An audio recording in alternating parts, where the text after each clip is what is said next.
Chapitre 27. La roue de la fortune tournait. Le lendemain de la visite de Ruth, il reçut un chèque de $3 d'un journal hebdomadaire de New York pour 3 de ses triolets. 2 jours après, un journal de Chicago accepta ses chasseurs de trésors avec promesse de les lui payer $10 après publication. C'était peu, mais cet article était le premier qu'il eût écrit. Son second essai, La suite d'aventures pour garçons, fut accepté à la fin de la semaine par une revue mensuelle appelée Youth and Age. Il est vrai que cette suite avait 22 000 mots et qu'on lui en offrait $16 après publication, ce qui faisait environ 75 cents les 1000 mots. Mais il était également vrai que c'était là son second essai et qu'il en savait parfaitement les défauts. Cependant, ses premières œuvres même n'avaient rien de maladroit. Ce qui les caractérisait, c'était la lourdeur d'un tempérament trop puissant, la gaucherie du novice qui veut attraper des papillons à coups de massue. Martin fut donc heureux de se débarrasser de ces essais de jeunesse qu'il avait vite jugés à leur valeur. Dans ses récentes œuvres, par exemple, il avait mis tout son espoir. Il avait essayé d'être plus et mieux qu'un écrivain ordinaire pour magazine. D'autre part, il n'avait pas étouffé son tempérament, mais l'avait endigué simplement. Il n'avait pas sacrifié non plus son amour de la vérité. Ses œuvres étaient réalistes, bien qu'imaginatives. Il aspirait à un réalisme passionné, mais profondément humain et croyant. Il voulait montrer la vie telle qu'elle est, avec toutes ses aspirations de l'esprit et toute sa soif d'idéal. Dans le cours de ses lectures, 2 écoles lui étaient apparues.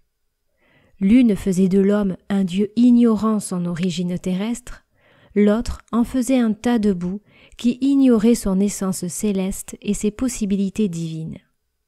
Selon Martin, Dieu et tas de boue étaient également faux et les 2 écoles se trompaient. Il y avait un compromis à faire pour approcher de la vérité. Dans sa nouvelle « L'aventure », qu'il avait soumise à Ruth, Martin croyait l'avoir réalisée. Et dans son essai « Dieu et le limon », il avait exprimé ses idées sur le sujet en général. Mais l'aventure et ses meilleures œuvres continuaient leur voyage chez les éditeurs. Ses premiers ouvrages ne valaient à ses yeux que par l'argent qu'ils rapportaient, et il n'estimait guère davantage ses contes dramatiques, dont 2 étaient vendus. Ce n'était pour lui que de simples fantaisies d'imagination, mais elles étaient pourtant remplies de toute l'émotion de la réalité, et là résidait leur charme. Ce mélange de grotesque et d'impossible avec la réalité, il le regardait comme un truc habile, et voilà tout. Ce n'était pas de la littérature supérieure.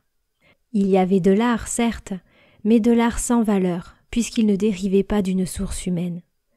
L'habileté avait été de dissimuler la fiction sous le masque de la réalité, et c'est ce qu'il avait fait dans une demi-douzaine d'histoires tragiques qu'il avait écrites avant de s'élancer vers les sommets avec l'aventure, la joie, la marmite et le vin de la vie.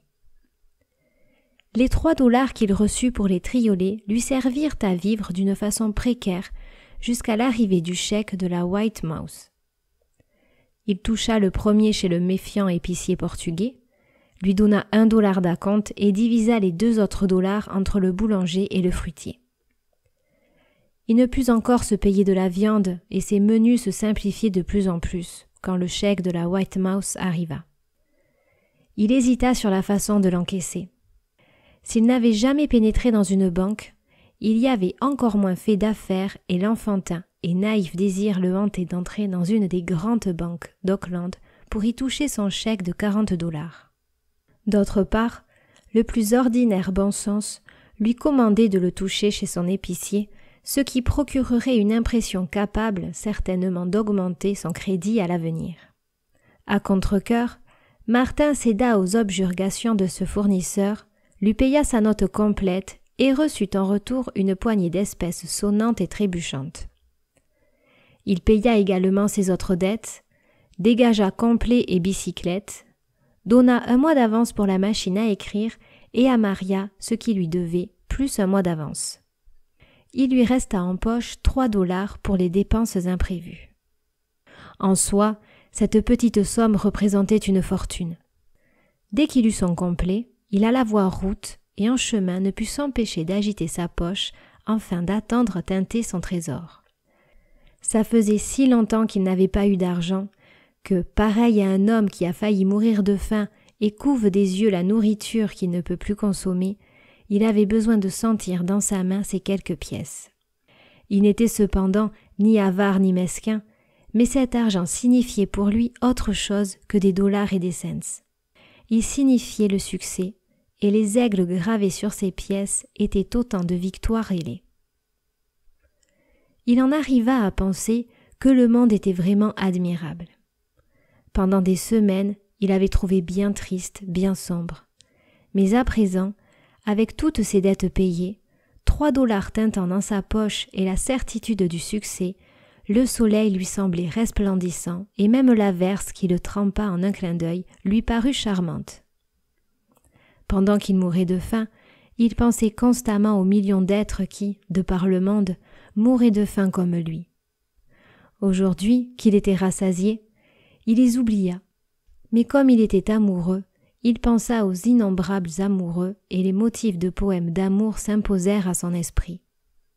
Distrait par l'inspiration, il descendit du tram 2 stations trop loin, sans que sa bonne humeur en soit altérée. Chez les Morse, il y avait du monde. Les 2 cousines de San Raphaël étaient venues voir Ruth, et Madame Morse, sous prétexte de les distraire, avait invité plusieurs hommes. Sa campagne avait commencé durant l'absence forcée de Martin et battait son plein. Elle s'évertuait à n'avoir chez elle que des hommes de valeur. C'est ainsi qu'en plus des cousines Dorothée et Florence, Martin fit la connaissance de 2 professeurs de l'université, un de latin, l'autre d'anglais, d'un jeune officier de retour des Philippines, camarade de collège de Ruth, d'un jeune homme appelé Melville, secrétaire privé de Joseph Perkins, directeur de la Compagnie des Trusts de San Francisco, et enfin d'un banquier de 35 ans, Charles Hapgood, gradué de l'université de Stanford, membre des clubs du Nil et de l'Unité, orateur de réunions publiques du Parti républicain pendant les élections, bref, un garçon d'avenir. Parmi les femmes se trouvaient un peintre portraitiste, une musicienne professionnelle et une sociologue, célébrité locale à cause de ses établissements de travail dans les quartiers pauvres de San Francisco. Mais les femmes ne comptaient pas pour grand-chose dans le plan de Madame Morse et n'étaient tout au plus que des accessoires indispensables. Il fallait bien attirer les hommes d'une façon quelconque. « Ne vous excitez pas en leur parlant », recommanda Ruth avant de commencer les présentations. Gêné par la crainte de paraître gauche, contracté par son ancienne appréhension de démolir les bibelots, Martin fut d'abord paralysé. Jamais il n'avait été en contact avec des individus aussi remarquables, ni avec autant de monde à la fois, et ça l'intimidait. Melville, le secrétaire, l'hypnotisait et il résolut de l'interviewer à la première occasion. Car, malgré son respect admiratif, il avait trop conscience de sa propre valeur pour ne pas désirer se mesurer avec ces hommes et ces femmes et découvrir ce qu'ils savaient de plus que lui des livres et de la vie. Ruth, qui lui jetait de fréquents coups d'œil pour voir la façon dont il s'en tirait, fut surprise et ravie de la désinvolture avec laquelle il causait avec ses cousines. Il ne s'excitait pas, parlait posément, et une fois assis, il ne s'inquiétait plus de la maladresse de ses mouvements. Quant aux cousines, plus tard, en allant se coucher, elles ne surent comment chanter les louanges de Martin, chose qui étonna Ruth car elle les savait intelligente, brillante, mais superficielle. Lui, d'autre part, qui était autrefois le bout en train de tous les bals et les pique-niques du dimanche, avait été spirituel, gai sans vulgarité, comme si toute sa vie s'était passée dans des salons. Il sentait, ce soir, qu'il tenait le succès, et une voix lui murmurait à l'oreille que tout allait bien, qu'il pouvait donc rire, faire rire et jouir de l'heure présente. Un peu plus tard, cependant, l'inquiétude de Ruth parut se justifier. Martin et le professeur Caldwell s'étaient isolés dans un coin, bien que Martin eût perdu la fâcheuse manie de faire de grands gestes, l'œil critique de Ruth blâma l'ardeur exagérée de sa parole, la flamme par trop ardente de ses yeux, la rougeur de son visage animé. Il manquait de réserve et de sang-froid, et contrastait singulièrement avec le jeune professeur d'anglais, son partenaire. Mais Martin ne se préoccupait pas des apparences. Il n'avait pas été long à remarquer l'esprit cultivé de l'autre et à apprécier son bagage scientifique. De plus, le professeur Caldwell se différenciait de l'ordinaire conception du professeur anglais. Martin voulait l'amener à parler métier, et malgré quelques difficultés au début, il y réussit. Martin ne comprenait pas pourquoi les gens ne veulent pas parler métier. « C'est absurde et ridicule », avait-il déclaré à Ruth la semaine précédente, cette aversion de parler boutique. Pourquoi les hommes et les femmes se réunissent-ils sinon pour échanger ce qu'ils ont de mieux en eux-mêmes? Et ce qu'ils ont de mieux, c'est ce qui les intéresse, leur spécialité, leur raison de vivre, ce qui les fait réfléchir et rêver. Imaginez M. Butler énonçant des idées sur Verlaine ou l'art dramatique allemand ou les romans d'Annunzio. Ce serait à mourir d'ennui. Pour ma part, si je suis absolument obligé d'écouter M. Butler, je préfère l'entendre parler code. C'est ce qu'il connaît le mieux, et la vie est si courte que je veux obtenir de tout être le meilleur de ce qu'il peut donner. Mais, avait objecté Ruth, il existe des sujets d'intérêt général. C'est là où vous faites erreur, avait-il poursuivi. En général, les individus ont une tendance à singer ceux dont ils reconnaissent la supériorité, qu'ils érigent en modèle. Et qui sont ces modèles? Les oisifs, les riches oisifs. Ils ne savent rien, généralement, de ce que savent ceux qui travaillent et s'ennuieraient à mourir de les entendre causer de ce qui les occupe. Aussi décrète-t-il que ce genre de conversation, c'est par les métiers, ou mieux encore boutique, et que par les boutiques et mauvais genre. Les oisifs décident également des choses qui ne sont pas boutiques et dont on peut parler.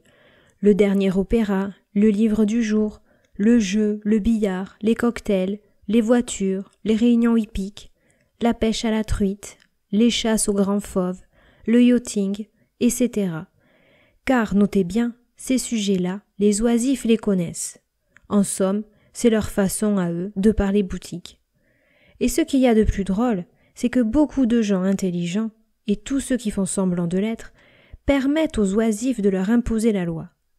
Quant à moi, je veux d'un homme ce qu'il a de mieux en lui, appelez ça boutique, métier ou ce que vous voudrez. Et Ruth n'avait pas compris. Cette attaque contre les valeurs établies lui avait paru très arbitraire.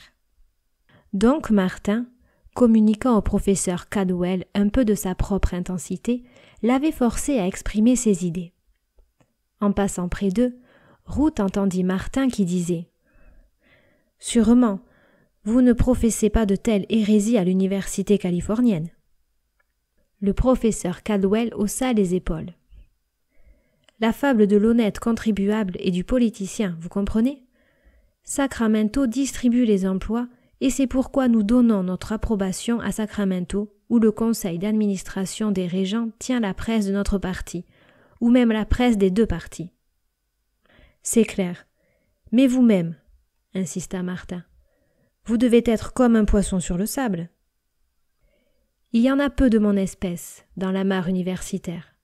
Évidemment, quelquefois, je me sens dépaysé. Je sens que je serais mieux à Paris, ou dans Grub Street, ou dans une grotte d'ermite, ou parmi la bohème la plus échevelée, dans un restaurant bon marché du quartier latin, à vociférer des opinions radicales devant un auditoire tumultueux. Je crois vraiment que j'étais fait pour être radical. Mais voilà, il y a trop de questions dont je ne suis pas certain. Je deviens timide lorsque je me trouve en face de ma chétive personnalité, qui m'empêche de saisir tous les facteurs d'un problème, des grands problèmes humains vitaux. Et tandis qu'il parlait encore, Martin s'aperçut qu'il avait sur les lèvres la chanson des vents alizés. Je suis le plus fort à midi, mais c'est sous la lune que je tends la toile. Il en chantonna les paroles presque à mi-voix et se rendit compte que l'autre lui rappelait ces vents alizés du nord-est, frais, continus et puissants.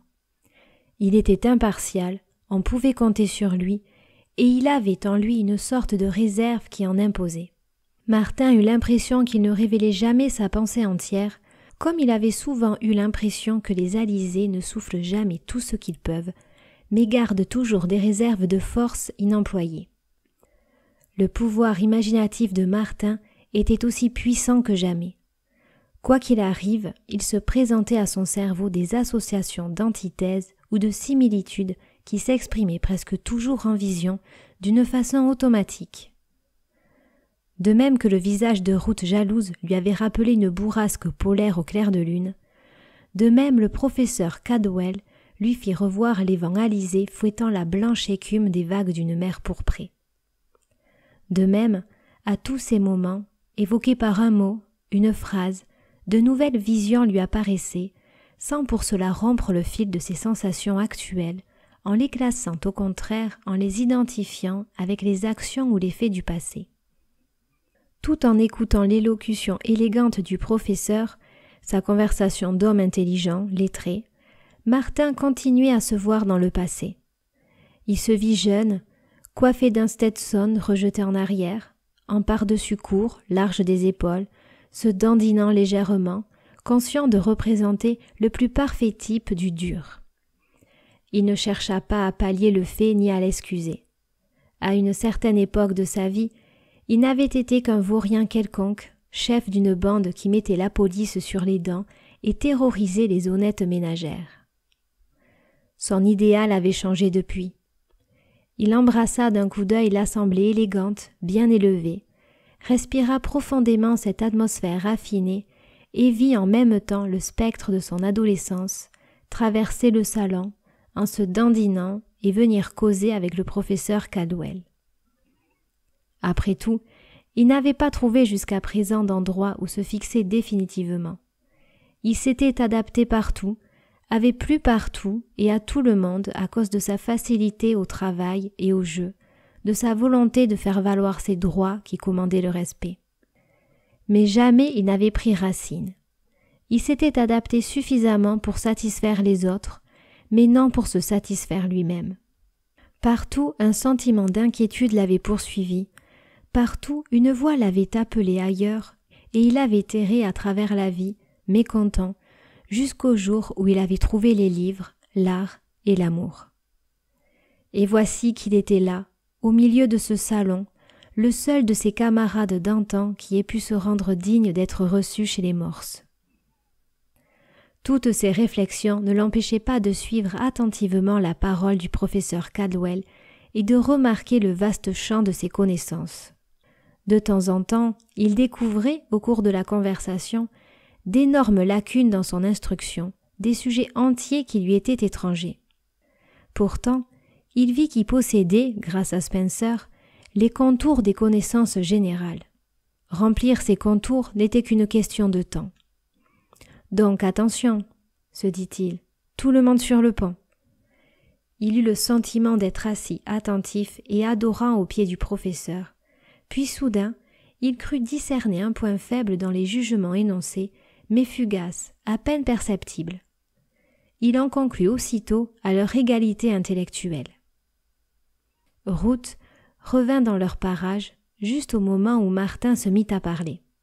« Je vais vous dire où vous avez eu tort, ou plutôt le point faible de votre jugement, » dit-il. « Vous n'avez pas étudié la biologie. Elle n'occupe aucune place dans votre vision des choses. Oh, je veux parler de la véritable biologie explicative, fondamentale, depuis le laboratoire et les tubes d'épreuves, jusqu'aux généralisations sociologiques et esthétiques les plus échevelées. » Ruth était confondue. Elle avait assisté au cours du professeur Cadwell et le considérait comme l'authentique réceptacle de la science. « Je ne vous suis pas bien, » dit-il d'un air indécis. Martin se demanda s'il avait même jamais suivi. « Je vais tâcher de me faire comprendre, » dit-il. « Je me rappelle avoir lu dans l'histoire d'Égypte qu'il était impossible de comprendre l'art égyptien sans avoir d'abord étudié le pays. »« Parfaitement, » dit le professeur. « Et il me semble, » continua Martin, « que d'autre part, la connaissance d'un pays ne peut s'acquérir sans celle de la constitution même de la vie dans ce pays. Comment pouvons-nous comprendre les lois et les institutions, la religion et les mœurs, sans avoir compris d'abord non seulement la nature de ceux qui les ont faites, mais la composition de cette nature. La littérature est-elle moins humaine que l'architecture ou la sculpture égyptienne? Y a-t-il une seule chose dans tout l'univers qui ne soit soumise aux lois de l'évolution? Oh, je sais qu'il existe une théorie compliquée sur l'évolution dans l'art, mais elle me semble trop mécanique. De l'évolution humaine, on n'en parle pas. L'évolution de l'instrument, de la musique, de la danse et du chant est admirablement comprise et décrite. Mais que faites-vous de l'évolution de l'homme, du développement de l'être intrinsèque, avant d'avoir fabriqué son premier outil et balbutié son premier chant? Ça vous intéresse peu, c'est ce que j'appelle la biologie. C'est de la biologie sous son aspect le plus élevé. Je sais que je m'exprime d'une façon incohérente, mais j'essaie de vous exposer mes idées comme je peux. Elles me sont venues pendant que vous parliez. Vous avez dit vous-même que la fragilité humaine empêche de prendre en considération tous les facteurs. Mais vous laissez de côté le plus important, le facteur biologique, celui qui a tissé les matières premières de tout art, la trame, la chaîne de toute action humaine et les merveilles qu'elle engendre. À la stupéfaction de Ruth, Martin ne fut pas immédiatement écrasé et la réponse du professeur lui parut être faite en considération de la jeunesse de Martin. Pendant un bon moment, le professeur Caldwell resta silencieux, jouant avec la chaîne de sa montre. « Savez-vous, dit-il enfin, qu'un jour déjà on m'a fait la même critique. C'était un très grand savant et un évolutionniste, Joseph Lecomte. Mais il est mort, et je pensais ne plus être disséqué. Et vous voilà, vous aussi, avec votre œil inquisiteur. Sérieusement d'ailleurs, et ceci est une confession, je crois qu'il y a quelque chose de vrai dans votre critique, beaucoup de vrai même. Je suis trop classique en ce qui concerne l'interprétation des branches diverses de la science, et je ne peux que plaider l'insuffisance de mon éducation en une indolence naturelle qui m'a empêché d'approfondir le sujet comme j'aurais dû le faire. Figurez-vous que je n'ai jamais mis les pieds dans un laboratoire de physique ou de chimie. Non, jamais. Lecomte avait raison, et vous aussi, monsieur Eden, jusqu'à un certain point en tout cas. Sous un prétexte quelconque, Ruth emmena Martin, et une fois à l'écart, elle lui dit tout bas. « Vous n'auriez pas dû monopoliser ainsi le professeur Caldwell. D'autres gens que vous ont envie de discuter avec lui. »« Pardon, » répondit Martin confus. « Mais je l'ai forcé à s'extérioriser un peu, et il était si intéressant que je n'ai pas réfléchi. Vous savez, c'est l'homme le plus brillant, le plus intelligent que j'ai rencontré. Et je vais vous avouer autre chose. J'ai cru autrefois que tous ceux qui sortaient des universités ou qui occupaient de hautes situations dans la société étaient aussi brillants et aussi intelligents que lui. Il est une exception, dit-elle. Je m'en suis aperçue. Avec qui voulez-vous que je discute à présent? Tenez, confrontez-moi avec ce jeune caissier. Martin et lui bavardèrent un quart d'heure, et Ruth n'eut rien à reprendre aux manières de son amoureux. Ses yeux ne jetèrent aucun éclair, son visage resta calme, et elle fut surprise de la tenue parfaite de son langage. Mais dans l'estime de Martin, la corporation entière des caissiers tomba, et tout le reste de la soirée, il resta sous l'impression que caissier et 10 heures de platitude étaient synonymes. Il trouva l'officier bon enfant, simple et sain, content d'occuper dans la vie une place que sa naissance et la chance lui avaient conférée. En apprenant qu'il avait passé 2 ans à l'université, Martin fut très intrigué de savoir où il avait bien pu cacher ce qu'il y avait appris. Cependant, il le préféra au banal et plat caissier. « Vraiment, les platitudes me sont égales, » dit-il plus tard à Ruth. « Mais ce qui m'exaspère, c'est la prétention pompeuse, la conviction profonde avec lesquelles on les aimait et le temps qu'on prend pour ça. Enfin, mais j'aurais pu apprendre à cet individu toute l'histoire de la Réforme pendant qu'il me racontait comment le parti de l'Union des travaillistes s'était fondu avec les démocrates. Il pèse ses mots avec autant de soin qu'un joueur de poker professionnel choisit les cartes qu'il doit abattre. Un jour, je vous imiterai sa façon de faire. « Je regrette qu'il ne vous plaise pas, » répondit Ruth. « Monsieur Butler l'estime beaucoup. Monsieur Butler dit qu'il est honnête, de tout repos. l'appelle le roc et dit qu'on pourrait édifier avec lui n'importe quel établissement de banque. Je n'en doute pas, bien que je l'ai peu vu et que je l'ai encore moins entendu. Mais les banques ont un peu baissé dans mon estime. Vous ne m'en voulez pas de vous parler aussi franchement, chérie. Non, non, c'est très intéressant. N'est-ce pas? Continua Martin gaiement. Je ne suis qu'un barbare, pour la première fois en contact avec la civilisation. Des impressions aussi neuves doivent paraître très amusantes aux gens civilisés. Que pensez-vous de mes cousines? Demanda Ruth. Je les préfère aux autres femmes. Elles sont drôles et sans prétention. Mais les autres femmes vous plaisent aussi? Il secoua la tête. Cette femme aux établissements ouvriers n'est qu'un perroquet sociologue. Je parie que si on l'examinait par transparence, on ne lui trouverait pas une seule idée originale. Quant à la femme peintre, elle est mortellement ennuyeuse et ferait une épouse parfaite pour le caissier. Et la musicienne, ça m'est bien égal qu'elle ait des doigts extraordinaires, que sa technique soit parfaite et son jeu admirable. Ce qui est certain, c'est qu'elle ne connaît rien à la musique. Elle joue magnifiquement, protesta Ruth. Oui, sa gymnastique musicale est parfaite, mais je lui ai demandé ce que la musique signifiait pour elle. Vous savez que je suis curieux de ce genre de choses. Et elle n'en sait rien, excepté qu'elle adore la musique et que c'est le plus grand des arts et qu'elle ne vit que pour ça. Vous les avez toutes forcées à parler boutique. Je l'avoue. Et si elles n'ont pas réussi à m'intéresser, imaginez ce qu'auraient été mes souffrances si elles avaient parlé d'autre chose. Voyez-vous, je croyais autrefois qu'ici, dans ce milieu où l'on jouit de tous les avantages de la culture, il s'arrêta un instant et revit le spectre de ses jeunes années entrer et traverser le salon en se dandinant. Oui, je vous disais, je croyais que tous les hommes rayonnaient d'intelligence. Mais au contraire, je suis frappé de voir que ceux qui ne sont pas complètement nuls sont assommants. Évidemment, il y a le professeur Caldwell qui est différent. C'est un homme et la moindre parcelle de sa matière grise est intelligente. Le visage de Ruth s'éclaira. « Parlez-moi de lui, dit-elle. Non pas de sa largeur d'idées ni de son brillant, je connais ses qualités, mais au contraire de ce que vous critiquez en lui. Je suis curieuse de le savoir. » Je vais me faire rognir, sans doute, déclara Martin gaiement. Si vous parliez d'abord, mais peut-être le trouvez-vous parfait en tout? J'ai suivi 2 de ses cours et je le connais depuis 2 ans. C'est donc votre première impression que je veux connaître. Une mauvaise impression, voulez-vous dire? Eh bien, voilà. Toutes les belles choses que vous pensez de lui sont exactes, je crois. En tout cas, c'est le plus beau spécimen d'intellectuel que j'ai jamais rencontré. Mais il est miné par un secret remords. Oh non, rien de vulgaire ni de bas. C'est un homme, je crois, qui étant allé jusqu'au fond des choses, a eu si peur de ce qu'il y a vu, qu'il veut se persuader qu'il ne les a pas vus. Voilà une autre explication, car celle-ci n'est peut-être pas très claire. Un homme a découvert le chemin qui conduit au temple mystérieux, et il n'a pas pris ce chemin.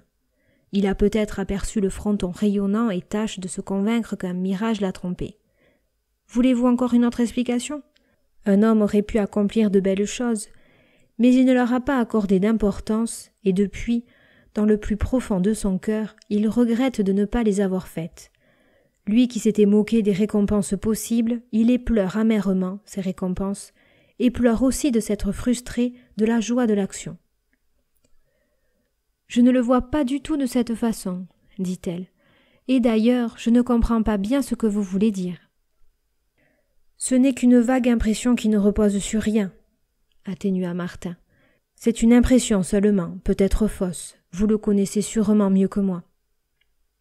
Martin remporta de cette soirée chez les Morse une impression confuse de sentiments opposés. Le milieu, les sommets auxquels il avait aspiré, les gens dont il avait rêvé devenir l'égal le désappointaient. D'un autre côté, son succès l'encourageait. L'ascension avait été plus facile qu'il ne croyait, et d'ailleurs, il dut se l'avouer sans fausse modestie, il dominait le but qui s'était proposé. Il se sentait supérieur à ces gens-là, exception faite toutefois du professeur Caldwell. Il en savait plus qu'eux, de la vie et des livres, et il se demanda encore à quoi leur servait leur éducation. Ce qu'il ignorait, c'est qu'il était doué d'une puissance cérébrale extraordinaire, que les gens remarquables ne se rencontraient pas dans les salons de la catégorie de celui des morses.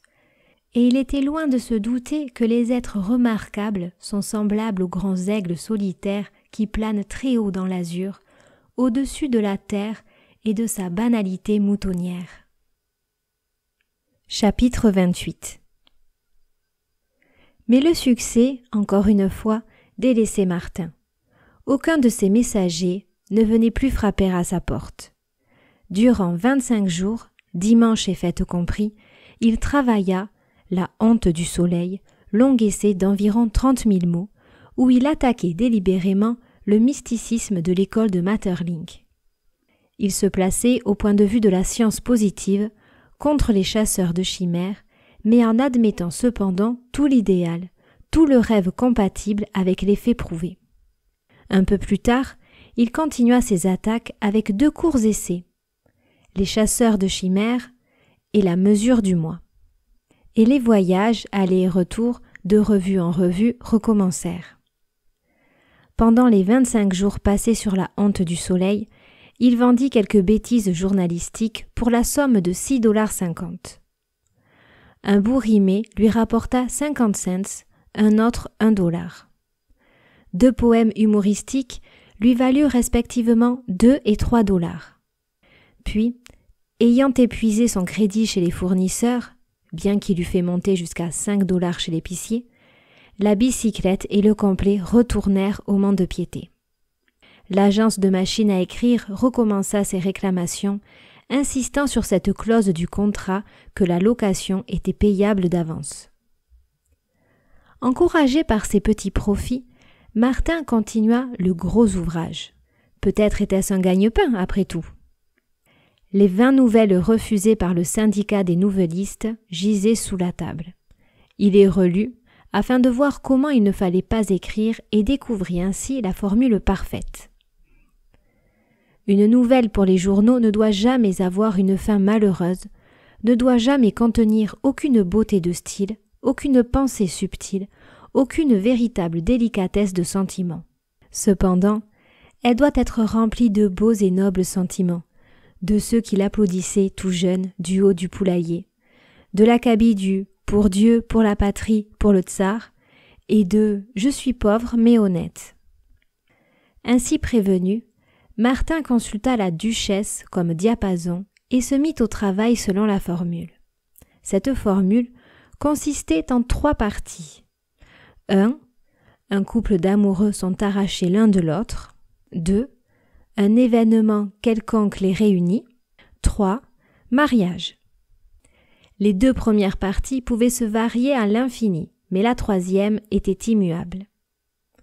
Ainsi, le couple amoureux pouvait être séparé. 1. Par erreur. 2. Par la fatalité. 3. Par des rivaux jaloux. 4. Par de cruels parents. 5. Par des tuteurs rusés. 6. Par des voisins cupides, etc., etc. Ils pouvaient être réunis 1. Par une bonne action de l'amoureux ou de l'amoureuse, 2. Par un changement de sentiment de l'un ou de l'autre, 3.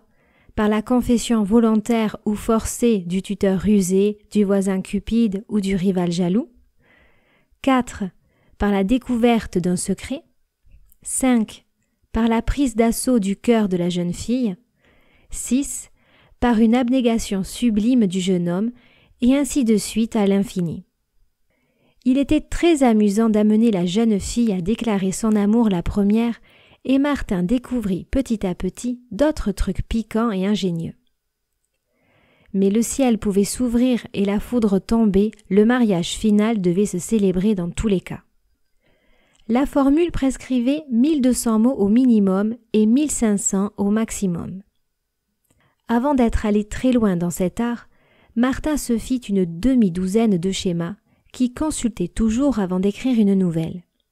Ces schémas étaient semblables à ces ingénieuses tables employées par les mathématiciens qui peuvent se consulter par le haut, le bas, la droite, la gauche, au moyen d'une quantité de lignes et de colonnes et dont on peut tirer, sans raisonnement et sans calcul, des milliers de conclusions différentes, toutes invariablement précises et exactes.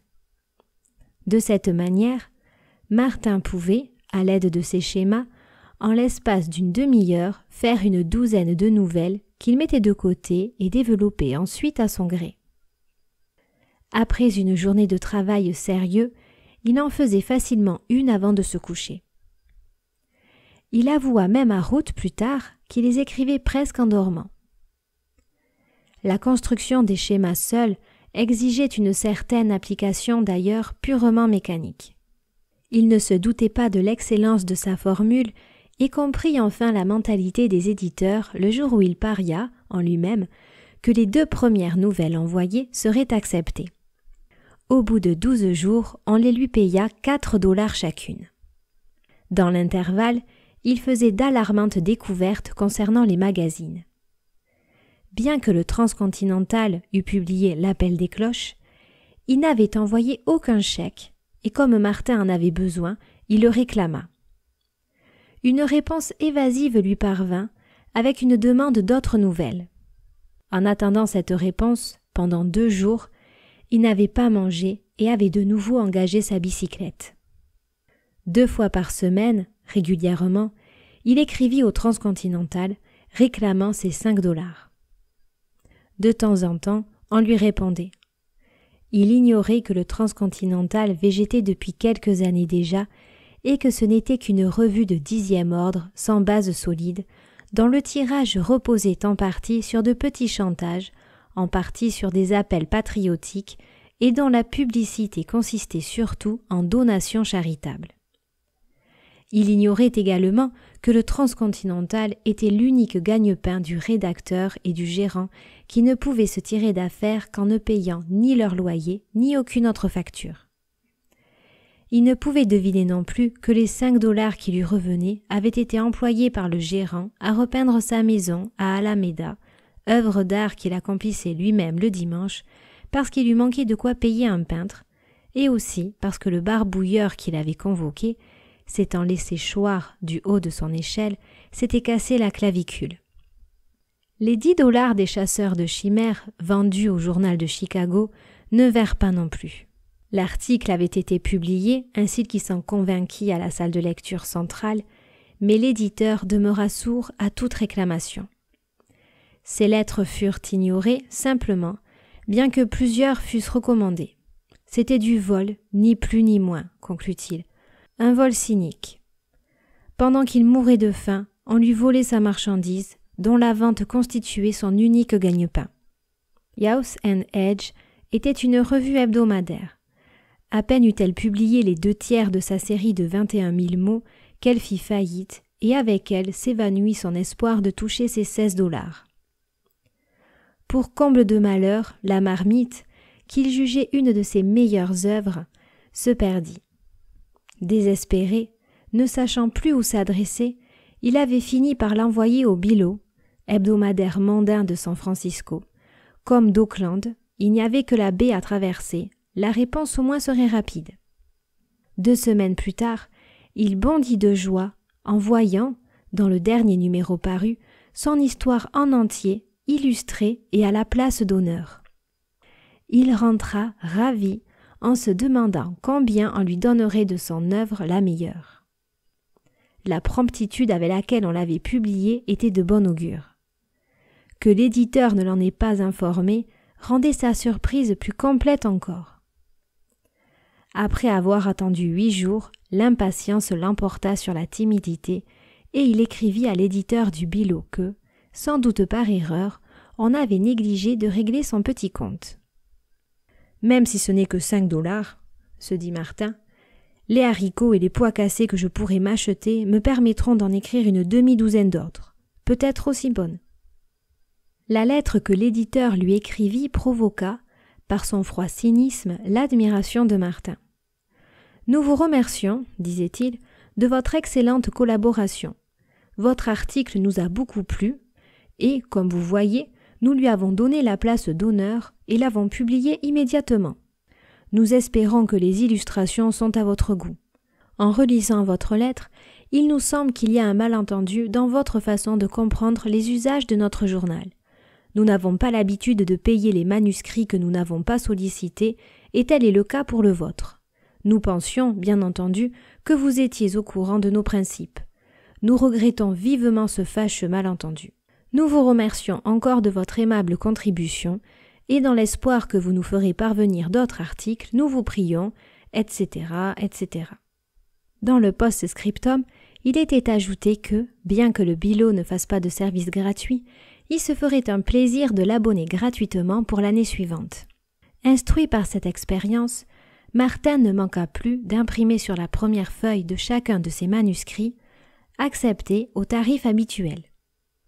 Un beau jour, se dit-il pour se consoler, c'est mon tarif habituel qu'ils accepteront. Pendant cette période, une rage de perfection l'amena à remanier et à polir la bousculade, le vin de la vie, la joie, les poèmes de la mer et d'autres œuvres plus anciennes. Comme autrefois, 19 heures par jour ne lui suffisaient pas. Il écrivait prodigieusement, lisait prodigieusement, oubliant dans le travail les souffrances causées par la privation de cigarettes. La drogue désintoxicante de route, ornée d'une étiquette luxueuse, fut rangée dans le coin le plus inaccessible de son bureau. C'était pendant ces périodes de famine qu'il souffrait surtout du manque de tabac. Mais il tenait bon quand même, tout en se disant que s'il accomplissait là, était bien l'acte le plus héroïque de sa vie. Quant à Ruth, elle trouvait qu'il ne faisait que son devoir. Elle lui acheta, sur son argent de poche, le remède et n'y pensa plus au bout de quelques jours. Ces nouvelles faites à la chaîne, bien qu'il les méprisât, avaient du succès. Grâce à elles, il put payer ses dettes et acheter des pneus neufs à sa bicyclette. Les nouvelles faisaient bouillir la marmite, tout en lui laissant le temps de travailler sérieusement, et les 40 $ qu'il avait reçus de la White Mouse entretenaient son espoir. Toute sa confiance gisait là-dedans, et il était convaincu qu'une revue véritablement de premier ordre paierait à un auteur inconnu le même prix, sinon plus. Mais comment se faire agréer par une revue de premier ordre? Ses meilleures nouvelles, ses poèmes, continuaient leur pérégrination et tous les mois il lisait des monceaux de prose ennuyeuse, plate et mal écrite sous des couvertures diverses. Si seulement un seul de ses éditeurs, se disait-il, quelquefois voulait bien descendre de son piédestal pour m'écrire une seule ligne encourageante. Même si ma littérature est étrange, même si elle ne cadre pas avec le genre du journal, sûrement elle doit avoir, tout de même, une qualité quelconque. Elle doit posséder une petite étincelle qui devrait leur arracher une appréciation. Et là-dessus, il déterrait l'un ou l'autre de ses manuscrits, son aventure par exemple, le relisait sévèrement, cherchant à tout prix à expliquer le silence éditorial. Vint le doux printemps californien, et avec lui reparurent les pires jours de détresse. Depuis quelques semaines déjà, l'étrange silence du syndicat des nouvellistes l'avait inquiété. Et un beau jour, le facteur lui rapporta 10 de ses plus impeccables nouvelles. Une courte lettre les accompagnait, disant que le syndicat était submergé de manuscrits pour quelques mois. Martin comptait tant sur ces nouvelles. Vers la fin, on les lui acceptait toutes, les payant jusqu'à 5 $ pièce. Il considérait donc ces 10-là comme vendus et vivait en conséquence sur un pied de 50 $ en banque. Les jours maigres réapparurent brusquement. Il continua de vendre ses premiers ouvrages à des publications qui ne payaient pas et de soumettre ses dernières œuvres à des revues qui n'achetaient pas. Ses promenades au mont-de-piété d'Auckland recommencèrent.